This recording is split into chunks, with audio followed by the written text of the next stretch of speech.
Today I'm going to share with you how to get rid of aphids in the simplest and almost free way. So unfortunately, aphids are a really common garden pest. As you can see, I have them right here. Just trying to focus here.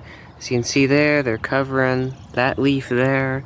And there, if you look around, there are also a few more aphids. So the first way you can get rid of them is if you have like just a small infestation or just one or two branches that are infected, just go to the infected branches and simply just flick off the aphids.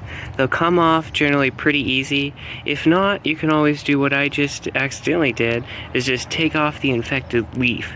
Sometimes there are a lot of aphids on one leaf, and that will usually get rid of the problem. But if you have perhaps a larger garden that's infested with aphids, or you have multiple plants, large plants, what you can do is go through with a hose and spray the leaves. You want to make sure you check for the undersides of the leaves as well, because that's where aphids really like to hang out. Just go through the entire plant from basically top to bottom. If there's any infected leaves or leaves that have a lot of aphids on them, just simply pluck them out, throw them out, because aphids suck the juices and the water out of the leaves, so some of them may start to die back.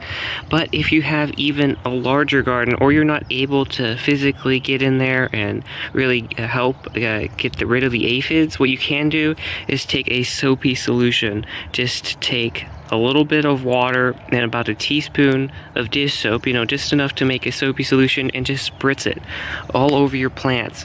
This will help to get rid of the aphids, and I have had great success with using that method. You don't want to go too high or too overboard on the soap mixture, but really you can just coat the entire plant, leaves, stems, all the way down to even sometimes the top of the soil, because aphids can hang up all the way down basically to the base of the plant from top to bottom. So that is another thing you can look for. And just check back. You might have to reapply the soap solution once or twice, but that is not a big deal in the grand scheme of things if it is in order to save your plants. So I hope you liked this video and really got something out of it. But of course, we all need to refresh potting mixes and other things, and I have a super easy, just one step.